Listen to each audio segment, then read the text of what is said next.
All right, welcome back. It's Cristiano here with another reaction content. We're going to be talking about Critical Role Campaign 4. Why did I say Campaign 4?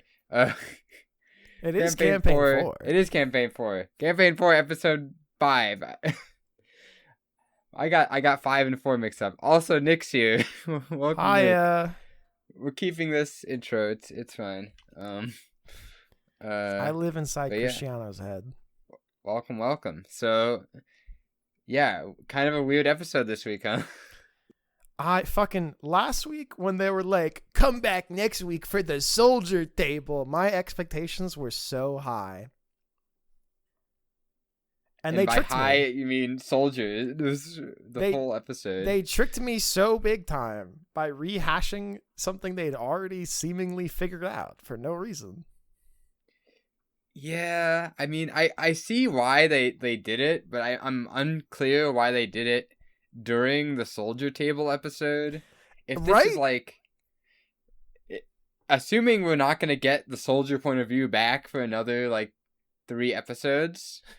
Yeah, why was a whole hour taken up of them going, but I think Octus is a special boy, so I should be with Octus. Yeah. That was interesting. Bolaire was like, oh, I love Octus. I'm Octus's #1 shooter, by the way. You say something bad about him, you say something bad about me. I mean, it makes sense to me, in character, I guess, because they're both, celestial kind of related dudes, I guess. At least Bolaire is a piece of a god-killing scheme, and I guess Octus is part celestial now or something. I'm gonna have to go back and re-listen to the fucking Octus shit, because it's just is he part celestial? Is he just a weird? He's just a hollow one. Yeah, he's just a hollow one. But the reason I say part celestial is just because, I mean, he's resurrected by the Nightstone, which is part of the celestial guardian for the life god. So to me that means he's somewhat connected with the Nightstone. Now maybe it's not, and he's just happens to be reanimated by the Nightstone power. But yeah, I don't know. I feel like he's kind of more connected. Maybe they'll get another nat 20 on a portent roll and be able to learn more about this fucking random lore. Yeah, it'd be funny if during downtime Murray's like, I got a natural 20 portent, and let me just do a quick arcana on what's up with Octus. Yeah, although they probably won't be seeing each other that much? Question mark. I'd assume not. They're splitting up. If next episode they come back together and it's the 8 of them, and Octus goes, but I actually think Hal's really cool, so I want to kind of hang out with him. And then Murray goes, I think I'm losing my job, so I gotta get out of the fucking city, guys. That would be funny and so nonsensical, though. You know what I mean? Yeah. I was unclear where the Seekers are going next episode, or they're seeking somewhere. They're seeking somewhere. They're gonna presumably be part of this Taconis plotline, or they're gonna. I guess they're escorting Aranessa somewhere, right? I guess, because the main thing is the main driving factor is Julian and Octus, where Julian is Octus, you're now my bait. I'm I will stick around with you until your dad shows up so I can kill your dad again. Yeah. And everyone else is just we like Octus. Yeah. And we're here for had Octus. Some kind of previous relationship with Octus, or at least they were doing stuff together since episode 1. It's just let him go do his own thing. Yeah. It's hard for me because conversely, I really like keeping Tyranny and Wick together. I think that works so well.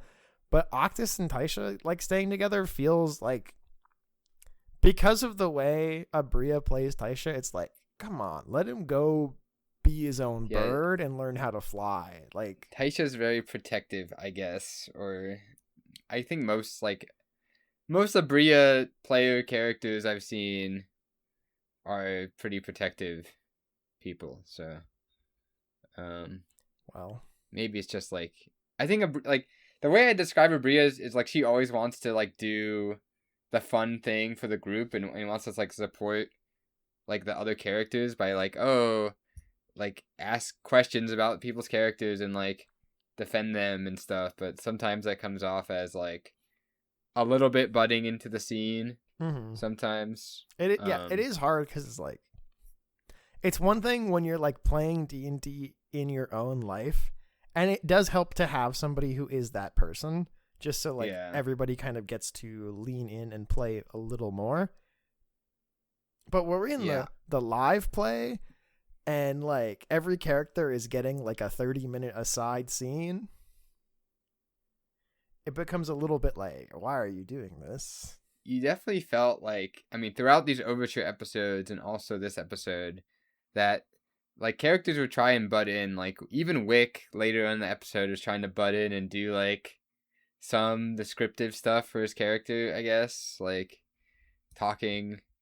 Like for example, like Thimble had this moment with this what's it called, the Naiad, and then like and everybody was like, it looks like, let me get my water, and Cadigan's like, I would have fucking seen the fur. What do you mean I don't see her down there? Yeah, so I mean they kind of need to take a beat and just let Thimble have the scene, I guess, but I think partially that's because of the Overture episodes and everyone was so crowded and everyone wants to like flesh out their character more, but they really haven't been given a chance in the last like 4 or 5 episodes to do it.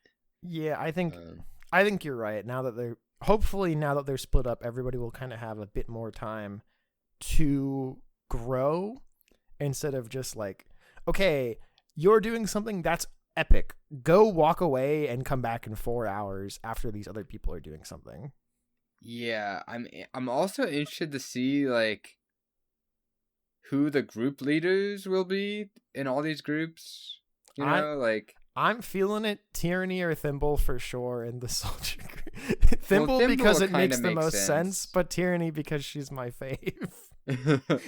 Yeah, I mean, it depends on what conflict they encounter. Like, if it's something to do with Tayor's brother, it'll probably be Tayor taking point. But if they run into, like, the Candescent Creed, then Tyranny is probably going to take point, right? It's funny when you say Tyranny will take point and not Wick, because... Well... Yeah.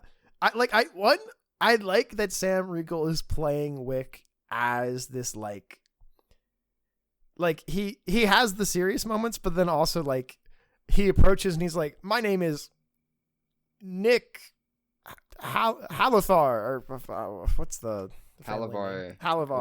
And they're like, that's the part you have to disguise. You have to disguise your family name, not your first name. And he was like, right. Totally.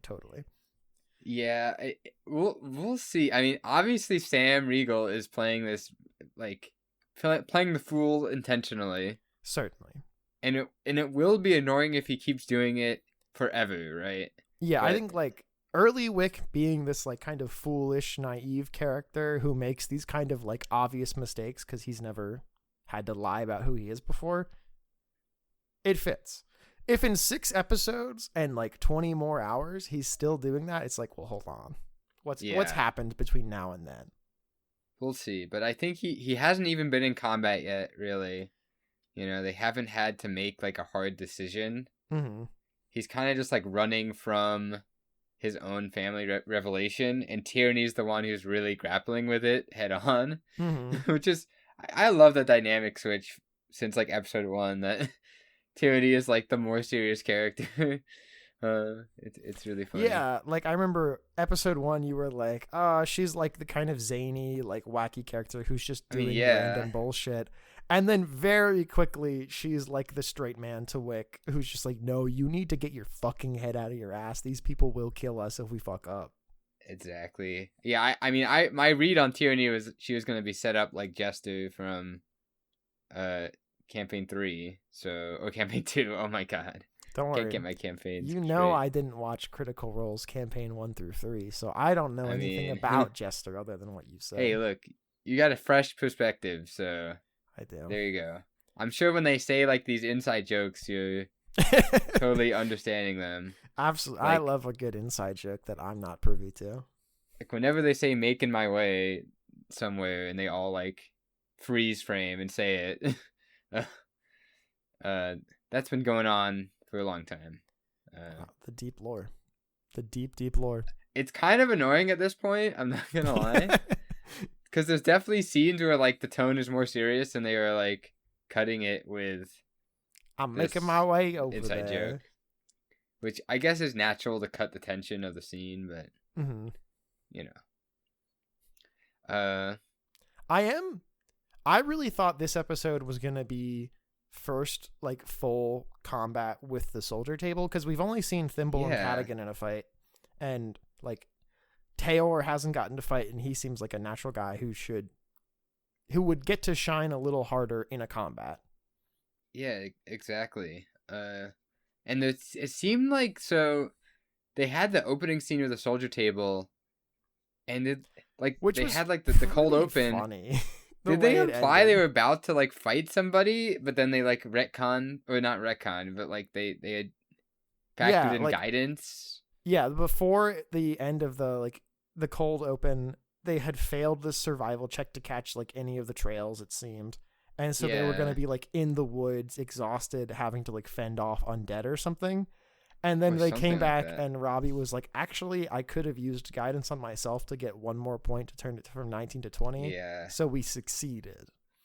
It's unclear what isn't guidance a reaction in the new That rules, is or... such a good question. I am not a guidance user. I think at some point in the playtest it was a reaction. I don't know if it made it through.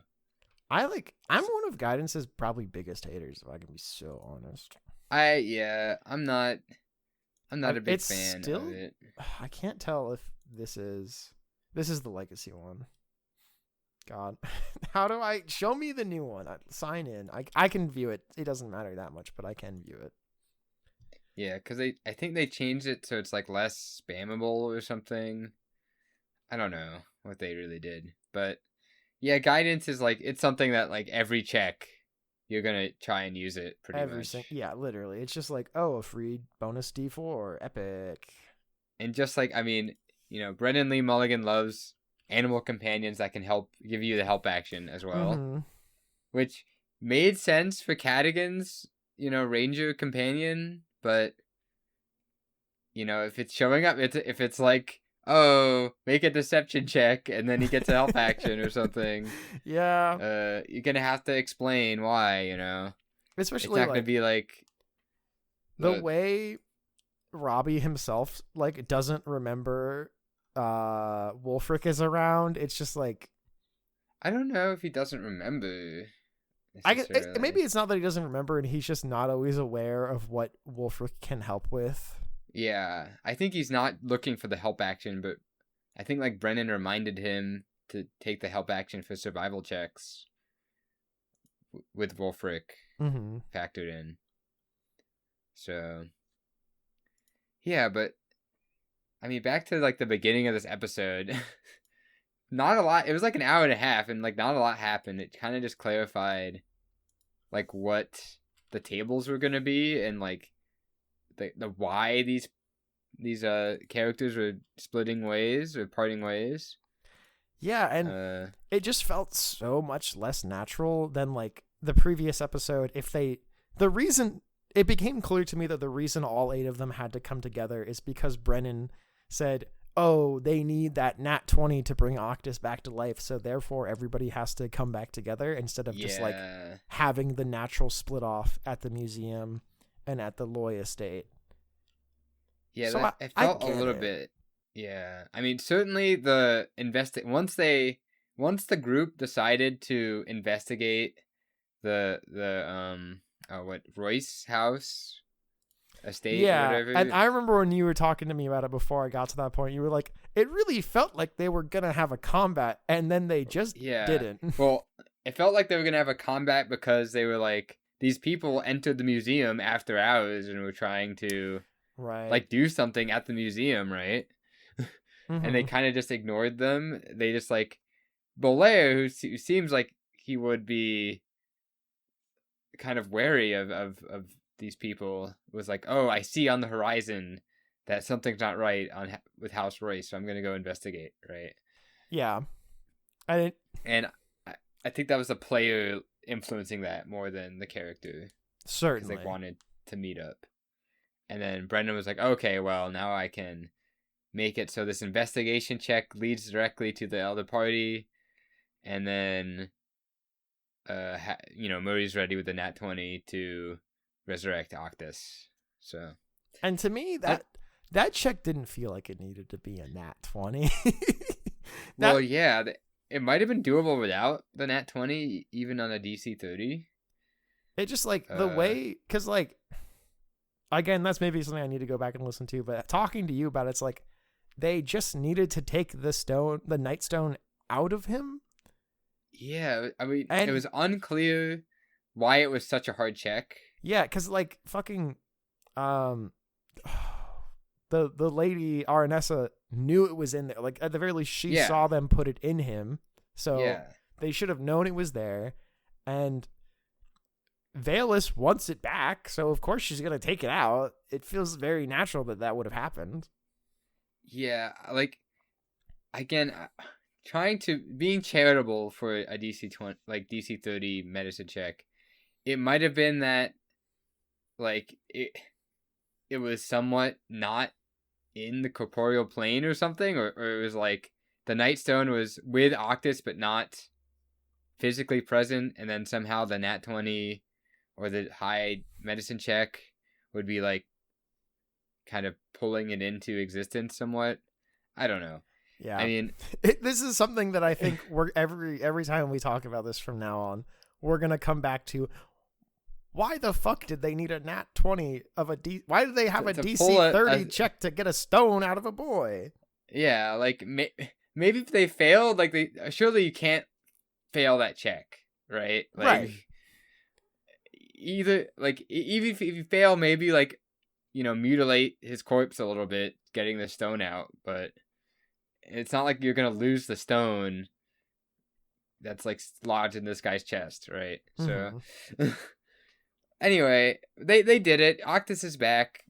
Hollow one. Yippee. He's officially a Seeker with Julian, Valus, and Taisha. Yeah, and I'm interested to see that's the second party I'm more excited to see, because I kind of like the idea of the plot line, and I like Julian a lot. Julian, as a character, even just Matthew Mercer being a dick already had me all in on Julian, but then the way his character is now radically shifted because he's lost everything, I like it. I'm a fan. I'm a big Julian head. He's out for revenge. We love to see it. And oh, go ahead. I was just gonna say he's cool. I don't actually know what I was gonna say. I was just gonna agree, maybe. It's a cool dude, and so, but it was a good hour of them kind of going back and forth about Octus and kind of figuring out. Brendan had to prod Octus to share this vision that he had last session. Mm-hmm. He was oh yeah, tell them about the war in the underworld and the Barrow Guard and all this stuff that you saw. And I don't know. I don't know when they recorded these episodes, but it could have been a completely separate. Yeah, it could have been because they had the dispatch one shot from Critical Role between these episodes coming out, so presumably there was probably some bit of time. Yeah, unclear, but they got this exposition dump, and so now they're gonna go confront kind of House Daconis stuff, and then they have the home team turning people against each other? Question mark. See, I'm a big, when I play games, I love to be a schemer in the game. There's a lot of natural fun to just fighting and just doing combat in D&D, but I'm a big schemer. So the scheming table going, we're going to turn these royal houses on each other, to try and basically have a second Falconer's Rebellion, it seems. I'm in. If it sucks, I'm into it. Out. Yeah, I'm interested to see how they'll go about it. I mean, at least Murray and Azune don't seem very like tactful in terms of I can't say subterfuge, whatever, just deceitful activity. That's a hard word to pronounce. Yeah, it seems like the big thing is it feels like it's going to be like Hal and Belair kind of doing a lot of the actual scheming. It's like Hal's like immediately, oh, I know a base we can use in the theater. Yeah. We can use that as our base. We can like start collecting info. And then like Azune is their like boots on the ground, ear to the pulse. Is that the phrase? I don't remember. But he gets them like the insider information because he's so high ranking. And Murray is there. She's a wizard with big boobs. Yeah. I mean, out of character, like Marisha Ray is usually like the one keeping track of all the plot threads and like trying to do like, oh, I'm predicting kind of what's like happening with these plot threads and stuff. So that is probably what Murray's gonna do, even though like in character they're not positioned necessarily to be like infiltrating places, but you know, wizards can like maybe they can like turn invisible and stuff and maybe do some like mechanically she certainly will have a lot of power for like getting in and out, but positionally it's like unless they walk back the royal house in charge of the college firing, like wanting her fired, I feel like she's lost her in, so she won't have like a lot of information to provide. It's possible. It was unclear if that was a kind of smoothed over or something, or at least the Primus has less, more pressing matters than making sure Murray gets fired at this college. Right? I feel like that's probably the easy out. Just like, oh yeah, he didn't go talk to the new dean because he went to go kill House Royce. Yeah, or something. But and then he got stabbed through the fucking chest, so he was like, I gotta get the fuck out of here. There could also be more going on with this theater and this like magic paint that was kind of set up like last episode. I guess I was a little lost on the paint. Like, so the Ozzy was like, hey, Belair, get this paint. Yeah, it's just magic. Like, what is it? Do we don't know what it does? What it does. No. I think that's why I got lost. I was like, oh, maybe I'm just missing when they explain what the fuck this does. Yeah, I think they were just like, it's magical paint, but not malicious somehow. Like, people checked it out, and it wasn't bad. It didn't have bad vibes. But it's unclear what it actually does. It could just be, like... It could be they're gonna equip the theater to actually do something impactful magically. Or something. I mean, would make sense building up off of, like, Belair's backstory of... Yeah. Him and these other masks were made to perform this play to destroy the god of trickery or whatever. So maybe they'll learn something more. Like maybe they'll just be playing like Theater Tycoon and building up their theater stats and using it to like attract How nobles. Can you roll charisma for me to determine how many guests you get tonight to determine your revenue? And then once we've done that, roll 2d10 to see how much profit the theater turns. And I'll roll a d10 to subtract based off of how much stuff is lost in like stealing and sneaking in. Actually, I said that as a joke, but I would clap one time. I mean, they could like invite nobles over to the theater or something and do some kind of thing. Mm-hmm. But unclear what they're going to be doing for their like episodes. Yeah, I mean, we did see some soldier. We saw some kind of unsoldier like gameplay today of just them trudging through the forest. They let a criminal loose. They went back into the woods. They got to a place to rest. They're not lawful soldiers. No, certainly it's just like it is one of those things where like not every D&D session is so jam packed with activities, but it is funny where it's like they're just fucking walking somewhere. Yeah. They lost their horses to be more conspicuous, and Now they're just walking and getting exhausted. I mean, it's understandable. This is the kind of thing Critical Role does a lot, is like have like, fully role played out travel at times, or like at least provide room for character moments to happen during travel, at the very least. But I think it was just it was like an hour and a half of travel this episode or something, but it was like the back half of the episode after half the episode was taken up by the soldier and the seeker and schemer table. Like in my mind, I feel like they would have had a combat in there if not for the seeker schemer split being also in this episode. Like there were so many points where I thought something was going to go down, and then they just like walked away. Yeah, I mean, quite possible. I do like that they had this interaction with this thief. Like that was cool, kind of connecting Thimble's backstory, kind of. Yeah, like her actually being, like, she's a known entity as far as like rogues throughout the world or like around the city goes, because her and Thjazi were so popular and famous. And I also liked kind of the build up with the Naiad and Thimble. That was cool. Like, I know some trees who can kill those guys. Yeah. That would have been funny if they rolled a nat 1 and it was and combat those time. guys just died to trees. Yeah, like they just fought some treants or something. But as it stood, it kind of like established this hidden glade. That was cool. It's certainly like they have so many points of interest that it will be intriguing to see how they keep going between them. Like getting to the gnomish man's watchtower. I don't remember the fucking guy's name at all. I don't remember his daughter's name. The gnome guy, yeah. Yeah.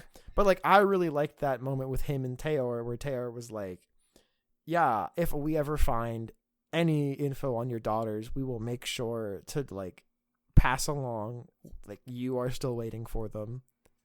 And like the way the gnome guy was like, they rode in the Falconers Rebellion, and it's interesting to see these characters who have a connection to the characters indirectly. Like Teor didn't go, "Oh, I know those girls." LOL. He was like, "Yeah, we're on the same side of a rebellion." Yeah, it was a nice reprieve from like just having a nice NPC for once. And they were so, I think it was fucking Travis who was like, I know something's wrong here. He can't just be nice. Where are the hidden corpses? Yeah. That was funny. I do wonder if his like status as like monitoring these clouds, I was unclear what the connection broadly with that would be. That's like that felt like a big kind of like soft world building, like, oh yeah, the eternal storms that plague these lands are getting worse. It might just be tied to, like, it said something about like the gods are gone, so now there's like natural phenomenon that are out of whack. Right. Like there's a place that's all darkness all the time and a place that's all light all the time or something. Yeah. And maybe that's part of this storm type thing. That's certainly like what I thought. I thought it was like because of the rebellion against the Shapers War. This is like some of those fallouts of, okay, there's just unlimited storm energy in this area. Yeah. So, and it does also that'll be used or just be set dressing for the greater problems of the world. In my heart of hearts, I'd like to say, oh, anything that we're given is like useful world building, backstory information. And also in my heart of hearts, I know that that's not true. Yeah, certainly stuff like the Glade must be referenced again eventually, right? Yeah, because that's like a fairy safe haven. So I feel like with all of the stuff where it's like, oh, the doors to fairy are closed, and that's like a huge problem for Arness's house and like the world, finding more fairies will certainly be important. Exactly. And also, I'm sure Brennan will probably throw a bone and have one of the daughters like show up or something, or learn about something. Certainly. You don't just like name drop these characters and have Teor say, "I promise." Like if I see them, I'll swear. Send them away. Yeah, that would be like a huge like character letdown if you like set up this moment where Teor bonds with this man and then it just never gets to come back to it. Yeah, that would be pretty funny. I for a second I thought maybe one of the daughters was Murray because they had like, but I'm unsure of the time frame And also, I because know because Murray is a dwarf and not a gnome.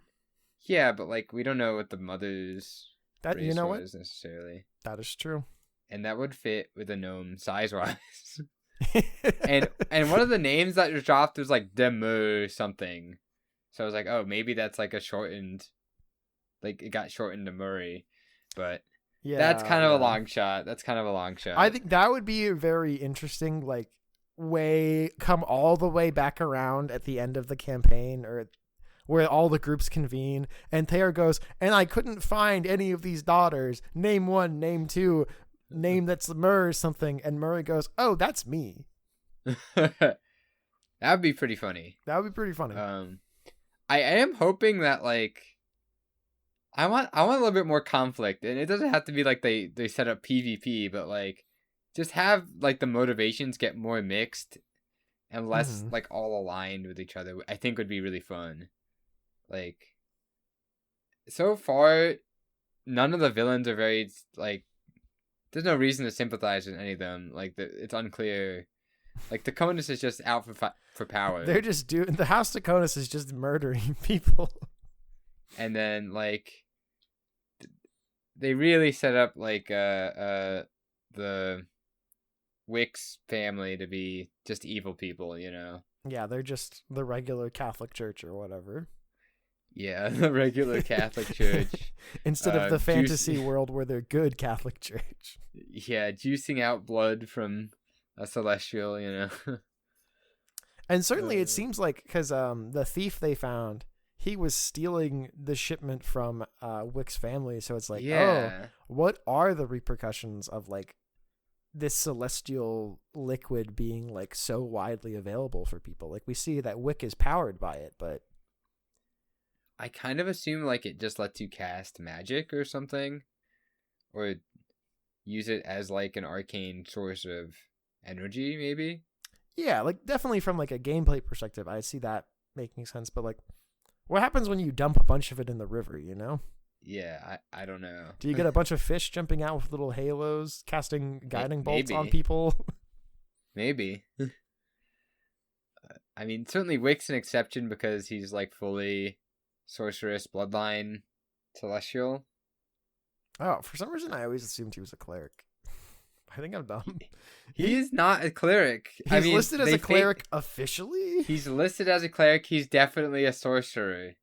Look at the stat totals. God. Be illuminated by... Cristiano sent me the stat totals for every the campaign, and they're so crazy. They're juiced. They're juiced. Like either they got really, really lucky, or they 10 wisdom, 18 charisma. Bit. You're so right, actually. He's definitely he's definitely like the divine sorcerer subclass. Yeah, and that I think that makes sense. And then calling him a cleric officially, because he is a cleric of this fake religion, but yeah, that's because he's imbued with this divine power from birth, and not because he's devoted to it. But he is also devoted to actual class. Sorcerer. Yeah. I mean, a priest having an actual cleric in this world would imply you're pulling power from the divine, right? True, and that's kind of like the whole thing that they just don't have anymore. Which is why I'm interested in like where Tayor pulls paladin magic from. Yeah, because like, I mean, what's up with that? So, as my one friend loves to say every single time paladin oaths comes up, oaths aren't necessarily sworn to a god. They're sworn to like ideals. Yeah. And like your devotion to your oath is what generates this divine energy. Asterix. I mean, most people swear their oaths to a god, regardless of that. Well, I mean, I understand the oath like is to yourself, but are you actually drawing power from yourself? Like most, I think it. Most spellcasters, I thought they would, like, besides sorcerers, they are pulling it from something else. Besides, I don't know. I guess wizards kind of are self-fueled wizards. Yeah, I was gonna make the connection to Jujutsu Kaisen, like the the way characters make these like these binding restrictions. It's like, Binding oh, vows. as long Yeah. as they have those, they gain access to these powers, and it's like that's what the oaths kind of are. Except it really doesn't make any sense. I think it will be interesting to see. Is it just like, oh, Taylor's devotion to this idea of like justice and in this world, regardless of higher power, is what gives him this strength, or is he secretly like the god of light that Hal has, or that Wick has been worshiping? That would be really funny. That'd be really interesting if they had that kind of thing.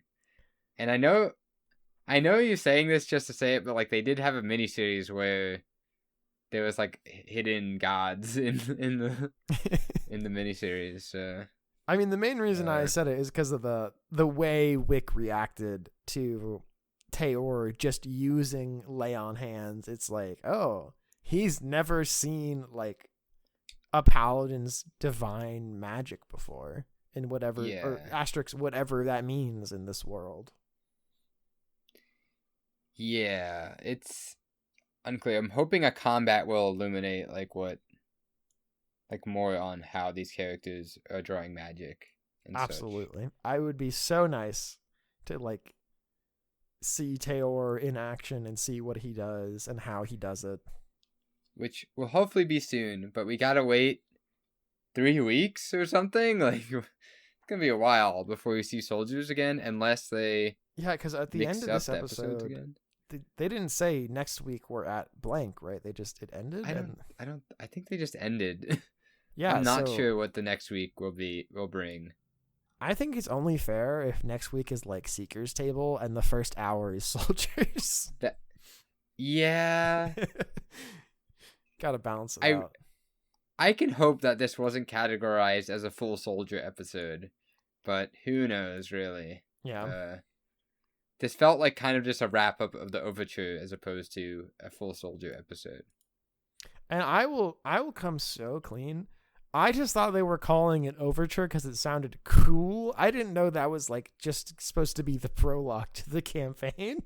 Yeah, it was just like a chance for all the characters to interact with each other before they split up. Makes sense. That's it. Yeah. And also establish like the world more and have all these characters know each other so that when they meet up later, they're not like, oh, who's this guy? I gotta act like I don't know this guy. Yeah. I think it works. I think it was a fine prologue. I think the overture was exciting.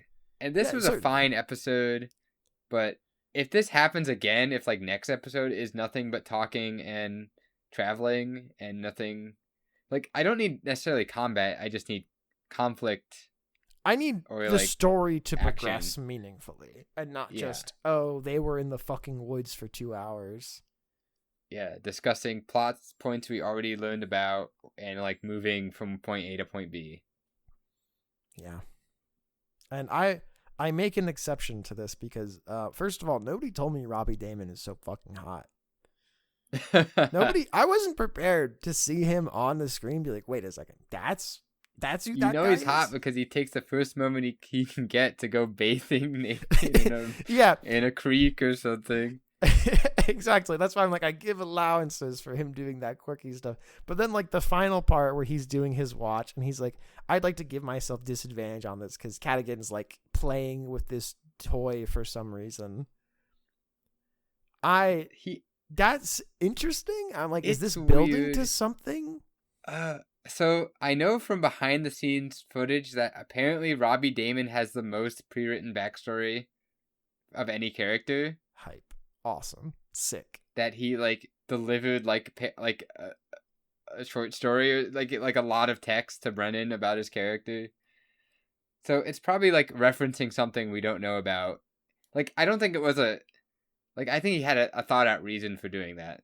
That's what I'll say. Certainly, like I didn't think it was just saying he's doing something just to do something. It felt like he was actually meaningfully doing this for something, and I'm intrigued to see that come out. I really want to see more about Cadigan. Like I was hope I there's something he's referenced something in Timony being, he was just from there or like had something going on, so maybe there'll be more from Cadigan. Mm-hmm. It was kind of funny seeing him struggle with survival roles, but Absolutely, I'm a man of the woods. I'm fucking 10. that is like such a D&D moment. It's like, my character should totally thrive in this environment, but alas, a natural 5 or something. I just want this to get out there. If you play D&D and your like charisma character is in a social situation for the party and they flub a persuasion or deception roll, it's not their fucking fault, okay? Stop being mean to me because I quote unquote accidentally rolled a 5. If it was up to me, I would have rolled a 15 also, okay?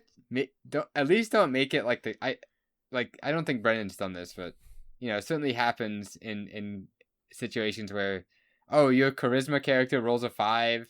That means they do something that they would totally never do. No, you could just make it like an external factor, or just make it this guy isn't buying it, no matter how convincing the argument. Yeah, like you're a 20 charisma character, you're quite charming and convincing. However, you flubbed this one. The thing you said did not ring true for this person. You shit your pants. You shit your pants, haha. Haha. I don't expect that caliber of like a dungeon mastering or anything like that from this table. Certainly. They keep it above board. The biggest thing that I remember was like there was like a running joke in campaign 2 that one of the characters was Stinky, or like was like a hobo, or like, but like that was never actually described by the player. But like people just like headcanon it into existence. And that was like borderline, like they were like, yeah, okay, it's a little bit, you're a little bit encroaching on this character's agency by like making them like be stinky against their will. You're the stink character from now on, don't you know? Yeah. Pretty chill episodes overall.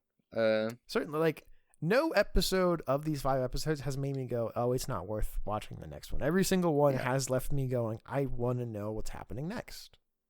And yeah, I definitely am gonna continue watching these episodes. I don't know. I was thinking about bundling this episode into the next one because just like not a lot happened, but we'll see about how I release 40 these minutes into the recording. I know. I'm clowning. It's in my nature Always to clown. Clowning. A clown at heart. Yeah. But unless there's anything else pressing, I think this is a good time to wrap up. Yeah, 3, 2, 1, critical roll, baby. Critical roll. Critical All roll. Right. Thanks for listening, everybody. Bye-bye. Bye-bye.